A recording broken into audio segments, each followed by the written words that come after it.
علیکم ورحمۃ اللہ وبرکاتہ۔ الحمدللہ رب العالمین والصلاة والسلام علی سید الانبیاء والمرسلین وعلی آلہ وصحبہ اجمعین، اما بعد فاعوذ باللہ من الشیطان الرجیم، بسم اللہ الرحمن الرحیم۔ قل هل يستوي الذین یعلمون والذین لا یعلمون، صدق اللہ العظیم۔ وقت کافی ہو گیا ہے اور تقریر کا کوئی خاص وقت نہیں ہے، بس یوں کہہ لیجئے کہ جس مقصد کے لیے ہم تقریر کرتے ہیں وہ چیز الحمدللہ ہمیں نظر آئی۔ اس وقت ہم سب کے لیے سب سے بڑا چیلنج نئی نسل کے ایمان کو بچانا ہے۔ میں صرف 10 منٹ آپ کے سامنے حاضر ہوں اور ان 10 منٹوں میں صرف اس بات کا احساس دلا کر کہ اس وقت مسجدوں میں مکاتب کا سسٹم کتنا ضروری ہے، وہ احساس دلا کے میں آپ کے سامنے سے رخصت ہو جاؤں گا۔ کسی بھی قوم کو اگر اس کے مذہب سے دور کرنا ہے تو ایک دن میں دور نہیں کیا جا سکتا، اس کے لیے تھوڑا سا وقت لگتا ہے، پلاننگ کرنی پڑتی ہے، محنت کرنی پڑتی ہے۔ 3 نسلوں کو توجہ کے ساتھ سنیں، 3 نسلوں کو 3 جنریشنز، 3 نسلوں کو اگر آپ ان کے مذہب سے دور رکھنے میں کامیاب ہو گئے تو 4تھی نسل مذہب بھول جائے گی۔ سوشل میڈیا کی وجہ سے جب سے انٹرنیٹ کا زمانہ آیا ہے، ایک نسل ہماری تیار ہو چکی ہے جو دین سے بہت دور بھی ہے اور دین بیزار بھی ہے۔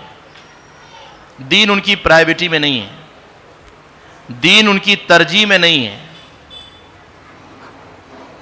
یہاں حافظ جی دعائیں سکھا سکتے ہیں مگر عمل کرانا تو ان کے ماں باپ کی ذمہ داری ہے۔ اگر گھر میں وہ ماحول نہیں ہے تو یہ محنت بیکار ہو جائے گی۔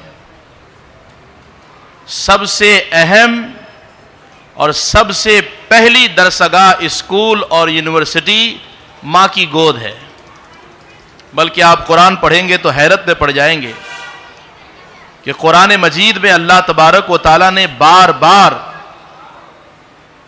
بچہ کس کس مرحلے سے گزر کے تیار ہوتا ہے اس کا ذکر کیا ہے۔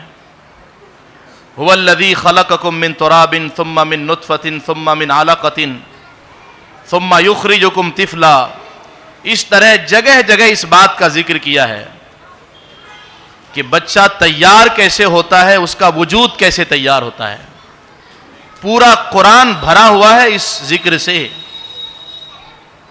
ہماری توجہ شاید اس طرف نہ گئی ہو کہ بار بار قرآن بچے کے ماں کے پیٹ میں تیار ہونے کے مرحلوں کو کیوں بیان کر رہا ہے۔ پہلے یہ ہوتا ہے، پھر یہ ہوتا ہے، پھر وہ ہوتا ہے۔ قرآن اترا ہمارے نبی پر اور پڑھ کے کامیاب دوسری قوم ہو رہی ہے۔ یہودیوں کے یہاں جب کوئی خاتون امید سے ہوتی ہے، انہیں خبر لگتی ہے کہ اس کے پیٹ میں حمل ٹھہر گیا ہے، امید سے ہے، اسی دن سے ان کو ایسے ایسے کام دیے جاتے ہیں، ایسی ایکٹیویٹیز دی جاتی ہے تاکہ بچہ ابھی ماں کے پیٹ میں ہی جو تیار ہو رہا ہے، جب وہ تیار ہو کر دنیا میں آئے تو ذہین ہو۔ ان کو بہت سارے میتھ کے فارمولے حل کرنے کے لیے دیے جاتے ہیں جب وہ امید سے ہوتی ہے۔ کیوں؟ اس لیے کہ جب بچہ ماں کے پیٹ میں تیار ہو رہا ہوتا ہے، اس وقت اللہ نے ان کے میموری کو، ذہن کو اتنی طاقت دی ہے کہ وہ 60,000 ویکیبلریز، الفاظ کو محفوظ کر سکتا ہے۔ بولیے سبحان اللہ، یہ اللہ کی قدرت ہے۔ میرے غوث پاک کے والدین اس راز کو سمجھتے تھے کہ اللہ نے قرآن میں ان چیزوں کو ایسے ہی نہیں بیان کیا ہے. وہ پیریڈ جب بچہ تیار ہو رہا ہوتا ہے اسی وقت فیصلہ ہو جاتا ہے کہ دنیا میں آنے کے بعد یہ کس راستے پر چلے گا.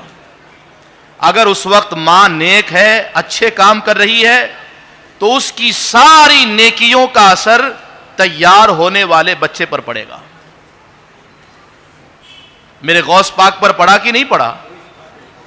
جب گئے تھے پہلی بار مکتب میں تو کیا کہا کہ یہاں سے نہیں پڑھوں گا, میں تو قرآن کے 11 سے زیادہ پارے یاد کر کے آیا ہوں. اس بات کو سمجھیں, صرف لنگر کھانے سے کام تھوڑی چلے گا. توجہ دیں اس بات پر.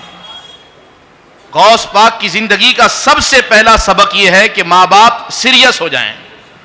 توجہ کے ساتھ میری بات سنیں.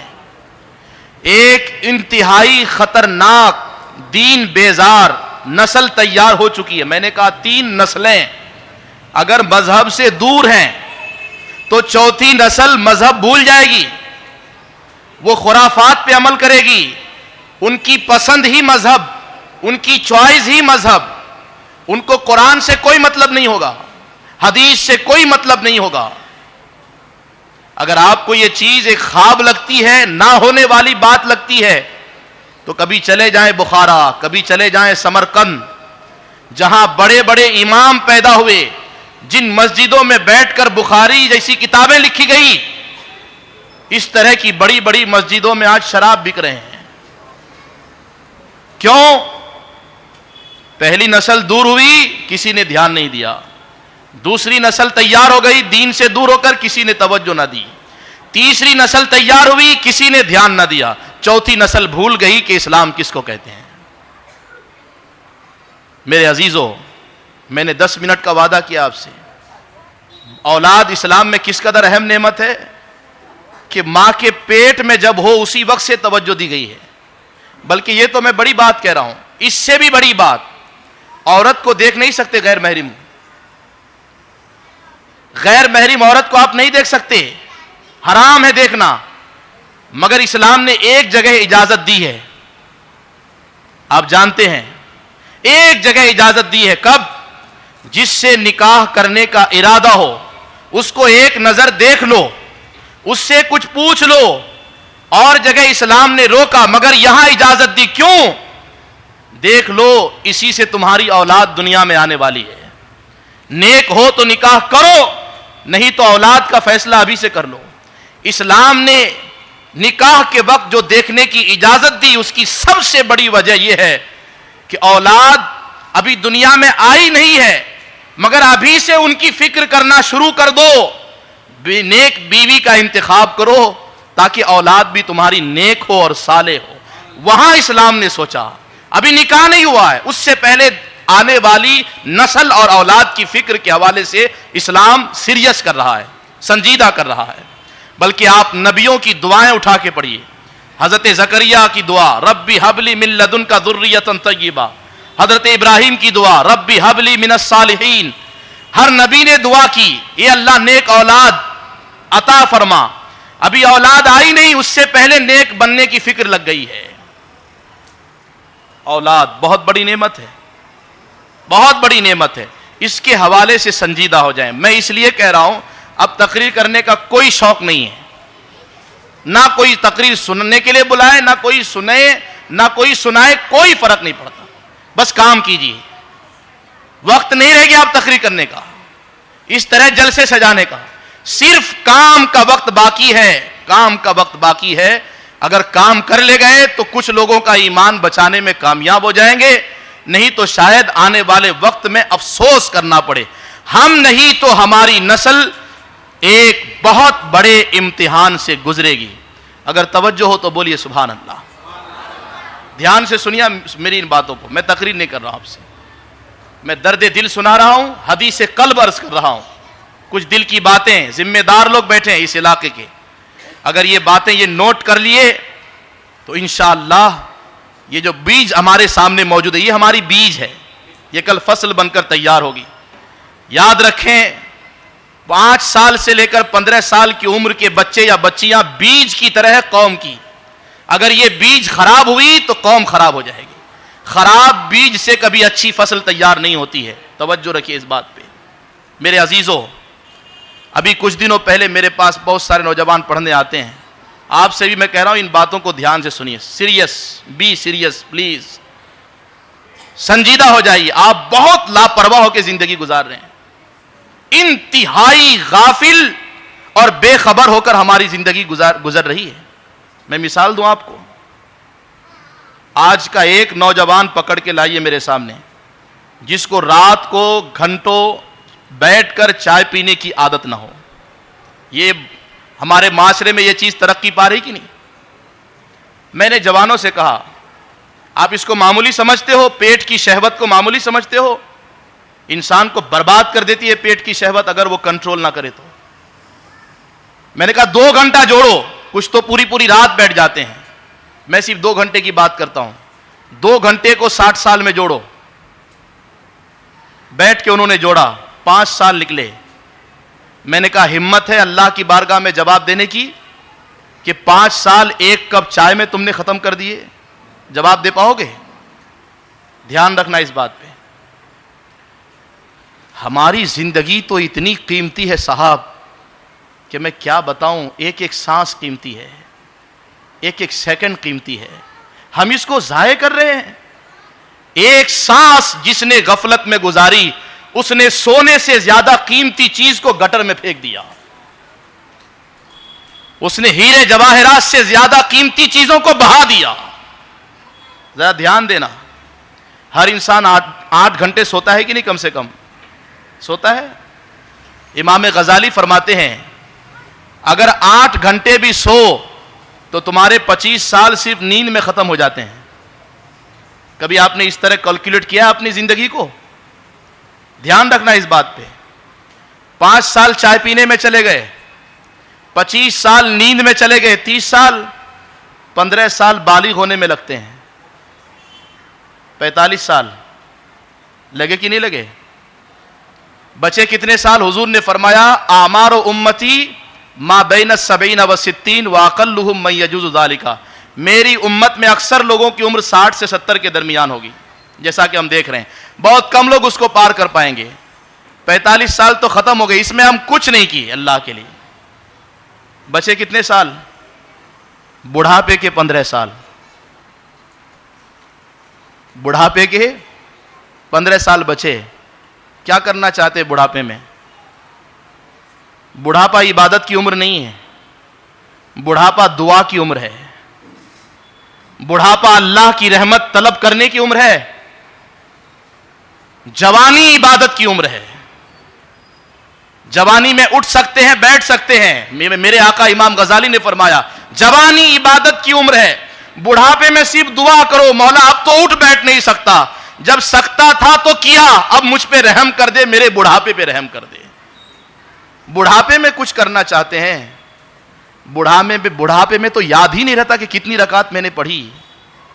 بڑھاپے میں تو 2 سیڑھی اترنے میں ہمت جواب دے دیتی ہے.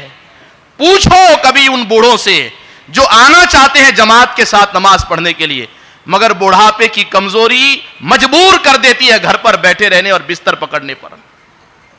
سیریس ہو جائیے. 15 سال بچے, ان 15 سالوں میں بہت کچھ کرنا ہے. ایک چیز اور دعوت دے رہا ہوں آپ کو تاکہ تھوڑا سا سنجیدہ ہو جائیں. یہ لائف سٹائل جو اس وقت ہم دیکھ رہے ہیں یہ مسلمانوں کی زندگی کا انداز نہیں ہوتا صاحب. جس کو مرنے پر یقین ہو, حساب دینے پر ایمان رکھتا ہو, اس کی زندگی ایسی نہیں ہوتی ہے. دھیان سے سنیے میری اس بات کو. اس وقت 90% سے ابو 90% سے ابو ہمارے معاشرے میں وہ لوگ رہتے ہیں جو صرف جمعہ کی نماز پڑھتے ہیں. 90% سے ابو. کتنے لوگ صرف جمعہ کی نماز پڑھتے ہیں؟ جمعہ کی نماز پڑھنے کب آتے ہیں؟ جب جماعت کھڑی ہونے کو 2 منٹ باقی رہیں. اس وقت یہ تعداد سب سے زیادہ 90% سے ابو کہہ رہا ہوں میں, 90% سے زیادہ. کبھی آپ نے جوڑا اس کو؟ کیسی نسل تیار ہو گئی.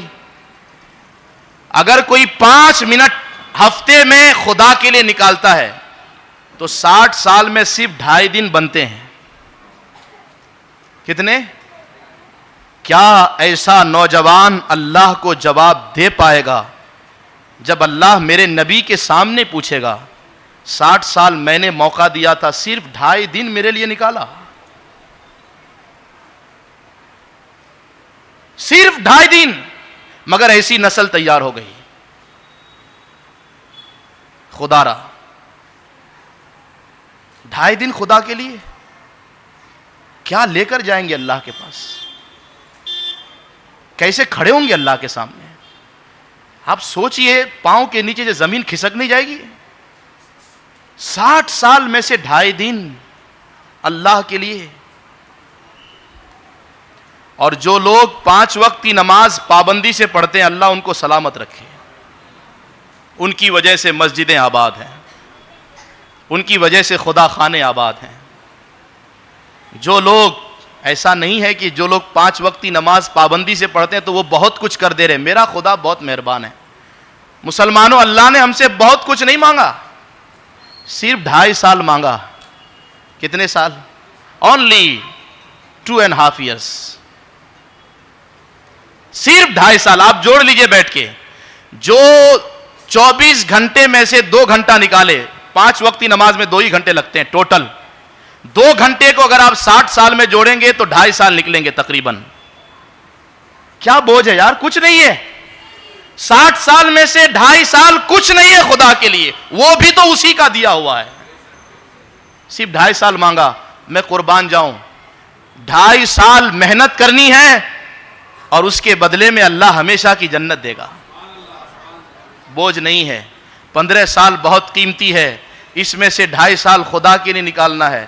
اسی میں سے بیوی بچوں کا حق ادا کرنا ہے، کمانا ہے، بڑھاپا ہے، بیماریاں ہے، نہ جنریشن اور نئی نسل کو دیکھنا ہے، قوم کا حق جو ہم پر ہے اس کو ادا کرنا ہے. بہت قیمتی ہے 15 سال. خدا را ضائع نہ کیجئے. اللہ کا حق ادا کیجئے، اللہ کے بندوں کا حق ادا کیجئے. اس نئی نسل کی فکر کیجئے. دین بیزار نسل ایک تیار ہو چکی ہے، ابھی سیکنڈ سٹیپ میں ہم لوگ ہیں.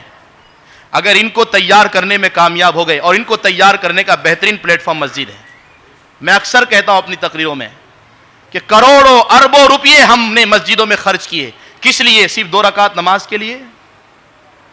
یعنی آپ سوچیں، کوئی قوم اتنا پیسہ جمع کر کے اگر کہیں خرچ کرتی ہے تو اس سے قوم کو فائدہ ہوتا ہے. 2 رکعت نماز تو وہ آخرت کے لیے ہے. اس سے قوم کو کیا ملا؟ قوم کو کیا فائدہ پہنچا؟ اربوں روپئے ان مسجدوں میں خرچ ہو چکے ہیں. اس سے فائدہ اٹھائیں، ان عمارتوں سے فائدہ اٹھائیں. الگ سے انتظام کرنے کی ضرورت نہیں ہے. اسی کو علم کا مرکز بنا دیں. بالغ ہونے سے پہلے، یہ آخری جملہ ہے، بالغ ہونے سے پہلے ہر بچہ، ہر بچی دین اتنا سیکھ لے بلکہ پی لے کہ وہ اس کے بعد جہاں بھی جائے، کمپنی جائے، کالج جائے، یونیورسٹی جائے، یورپ جائے، کہیں بھی جائے، اور اس کو کتنا ہی ڈرایا جائے، کتنی ہی لالچ دی جائے، اس کی زبان پر ایک ہی جملہ ہو، میں سب کچھ کر سکتا ہوں مگر مصطفیٰ سے بے وفائی نہیں کر سکتا، دین نہیں چھوڑ سکتا. پوری کفر کی دنیا ایک جگہ جمع ہو گئی ہے ہمارے ایمان کو چھیننے کے لیے، مگر ہمیں مایوس نہیں ہونا ہے. اللہ نے مسجدوں کی شکل میں بہت بہترین انتظام کر کے دیا ہے ہمارے لیے، صرف اس کا استعمال کرنا ہے. مکتب کے سسٹم کو منظم کریں اور تعلیم کے سسٹم پہ دھیان رکھیں، نگرانی کریں. سن کر بڑی خوشی ہوئی. جتنی بنیادی چیزیں جاننا ایک مسلمان کے لیے ضروری ہے، تقریباً ساری چیزوں کو یہاں کے استادوں نے مل کر بچوں کو سکھایا ہے، انتظام کیا. اللہ ان کی محنت کو قبول فرمائے، اور جتنے لوگ اس میں لگے ہیں دامے درمے، سب کی کوششوں کو اللہ قبول فرمائے. اللہ ہماری نسلوں کو دنیا میں ہماری آنکھوں کی ٹھنڈک بنائے اور کل قیامت میں بخشش اور عزت کا ذریعہ بنائے. آمین ثم آمین بجاہ النبی الامین. السلام علیکم ورحمۃ اللہ وبرکاتہ.